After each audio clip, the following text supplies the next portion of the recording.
What can you do with these things, and how can we use them? Our big question of the day is, how can we use social media for social good? Here's what our example in Rappler. To get punch again, please. You guys have seen it, and the stats are there. Filipinos upload and download the most number of videos globally. It's the reason why videos are the main thing on the video carousel of Rappler. And every story has this mood meter. Let's go to the next slide. And the mood meter is crucially important. Why? Because you're now agitated and on a dopamine high, and you need your dopamine fix. But here's the thing. Remember God's eye view. Remember cyberbullying. We do things that have an impact in the real world. And 80% of how we make decisions is based on our emotions. So if you're not more self-aware in this day and age, we can easily cross the line between good and evil. So what is this mood meter supposed to do? Neuroscientists tell us that if you stop to identify how you feel, that you're actually more prone to be rational. So we hope the mood meter performs two functions. One is for you, the cell, to actually stop and become more self-aware of your emotion and the emotion that you are spreading through 3 degrees of influence in your social networks. So when you click angry, guess what? Strangely enough, you're actually less angry. You're more aware. Self-awareness is the cure to being overly emotional. Now, after you click how you feel, that vote then goes to, next slide, the mood navigator. And the mood navigator, again, comes from this idea of crowdsourcing, which we've talked about all day. What it does is it takes a small action from each of us, and together, in this collaborative world, we create something that didn't exist before.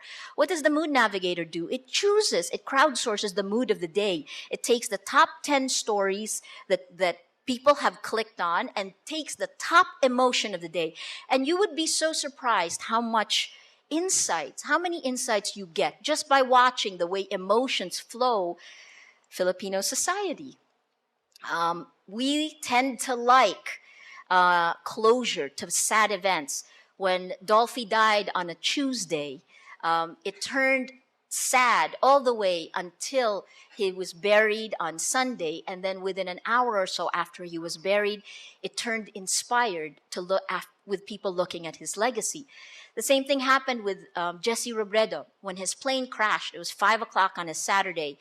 The mood navigator was afraid up until Sunday afternoon. And then I think, even though we didn't admit it to ourselves, and certainly no journalist would ever write that by that afternoon, if he hadn't been found, the chances of finding him alive are very low. We knew instinctively because by the afternoon Sunday, it turned sad. It went from afraid to sad and was sad all the way until his body was found on Tuesday. After his body was found, within a few hours, it became inspired by his legacy. So again, interesting things. The Corona impeachment trial, by the way, angry, Mondays through Thursdays, livid red. And then slowly by Saturday night to Sunday, it would start to turn slightly green, except for the day that the defense held their press conference on a Sunday. And it was bright red all throughout. You know, again, our moods, it's a predictive thing in many ways. And here's the last part about social media.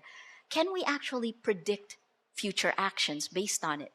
I would wager that we can when you take God's eye view. So let's go to the next slide. This is where we stand. This is the global community we belong to. And what is it about?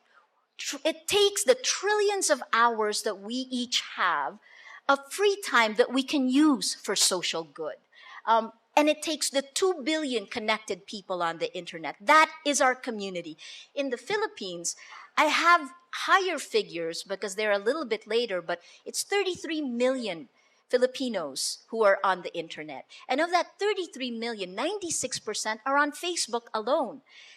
That actually is a huge community to put out. That is the community. And here is the phrase is called cognitive surplus. But Clay Shirky said, We must combine our surplus free time if it is to be useful. And we can only do that when we're given the right opportunity. We have the right opportunity. The opportunity is here. Now we just need to organize ourselves and collaborate to do things that our institutions have never been able to do. We can build the nation from the bottom up, as government is trying to do it top down. And we can actually, I would wager, build the institutions faster. Let's go to the next slide. I'll just leave you with one last example. I showed you the Corona impeachment trial, which is the social media community in the Philippines. I want to just show you one example from Rappler. I have 5 minutes left. Okay, I have enough. 1 minute per slide. This is March 3rd. Rappler was very small. We had about 12 people then.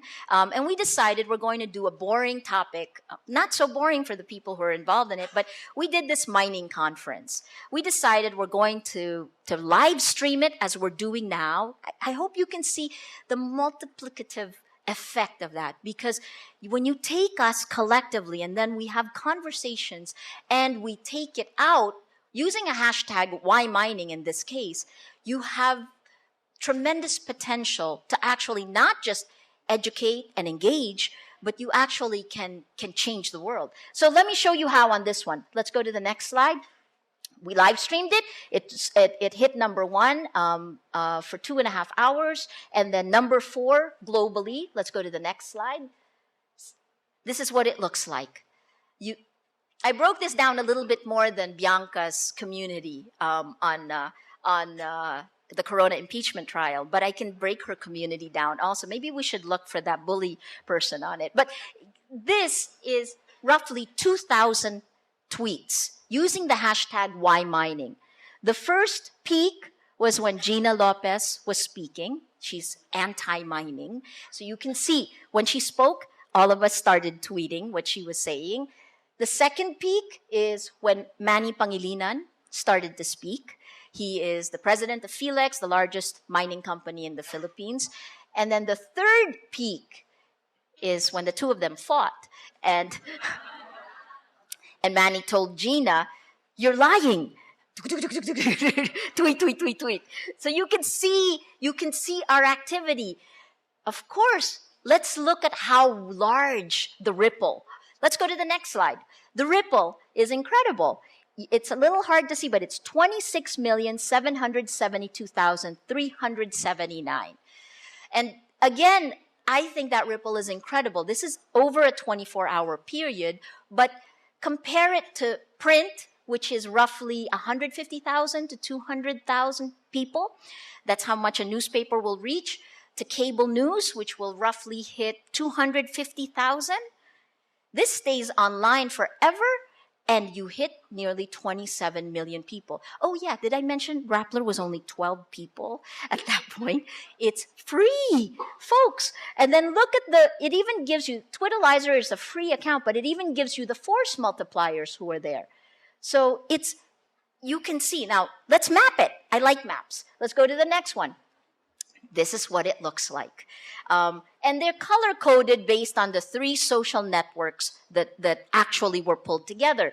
The green network is Rappler.com. The brown network is my account. And then the blue network, strangely enough, is Tony Lavinia, the dean of the Ateneo School of Government. Let's zoom in to the 26 Twitter accounts, the ground zero that spread it out to nearly 27 million people. These are the accounts. So if you take a look at it, Rappler.com, there's my account. One Palawan is with Gina Lopez. Faiza Tanggol is also, I believe, with Gina Lopez. Obviously, Responsible Miner, I know you're here. Are you here, Responsible Miner? Raise your hand if you're here. I thought I saw you here earlier. Yes? Oh, he was here. There he is. Responsible Miner is in the back. I said, of course you have to come. And we have, down at the bottom, we have a veterinarian from Singapore. Those 26 accounts rippled to nearly 27 million people. The next slide shows you what it looks like after you scrape it. This is a social network mapping account that you can scrape those tweets and then map it. And this is what it looks like. Tony Labs is at the bottom. So you can see And I'm going to just end with this. Every single dot there is a person, a cell in the human superorganism. And that person can spread an emotion or a message to 3 degrees.